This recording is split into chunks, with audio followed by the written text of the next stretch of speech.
ഞാൻ തലയോലപ്പറമ്പിലെ അവരുടെ വീട്ടിലൂടെ പോകുന്നുണ്ട്. വളരെ ദാരുണമായ സംഭവമാണ് ഇവിടെ ഉണ്ടായത്. വാസ്തവത്തിൽ ഇപ്പം മന്ത്രിമാരുടെയൊക്കെ ന്യായീകരണം വളരെ അതിൽ കവിഞ്ഞ അതായി പോകുന്നു. മന്ത്രി വാസ്തവം പറഞ്ഞത് ആരോഗ്യമന്ത്രി തള്ളിയിട്ടതാണോ എന്നാണ് ചോദിച്ചത്. ആരോഗ്യമന്ത്രി തള്ളിയിട്ടതല്ല, പക്ഷെ ആരോഗ്യമന്ത്രിയുടെ പ്രവർത്തനത്തിൻ്റെ വൈകല്യം മൂലം ഇത് താഴെ വീണതാണ്. അവിടെയാണ് അതിൻ്റെ ഗൗരവം.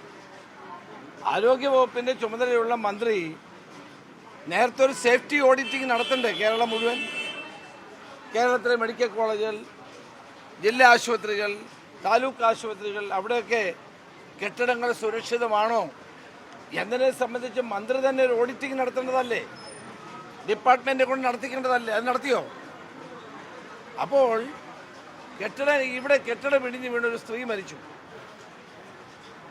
അത് അങ്ങനെ ഒരു മരണമുണ്ടായി എന്ന് പോലും ഇവർക്ക് അന്വേഷിക്കാൻ അവർ തയ്യാറായില്ല. ഇവർ നമ്പർ 1 ആണ് എന്ന് വരുത്തി തീർക്കാനുള്ള വെപ്രാളമാണ്. എല്ലാത്തിനും നമ്പർ 1 ആണ് എന്ന് വരുത്താനുള്ള വ്യഗ്രതയുടെ ഇടയിലാണ് ഇതെല്ലാം മറന്നുപോയത്. അവർ ഈ സംസാരിക്കുന്ന സമയത്ത് തന്നെ ഒരു പാവപ്പെട്ട സ്ത്രീ ഇവിടെ മരണത്തോട് മല്ലിടുകയായിരുന്നു. ഒരു കാരുണ്യവും കാണിച്ചില്ല, ആർക്കും പരിക്ക് പറ്റിയില്ല, എല്ലാം ശരിയാണ് എന്ന മട്ടിലാണ് 2 മന്ത്രിമാർ ഇവിടെ നടത്തിയ പ്രകടനം.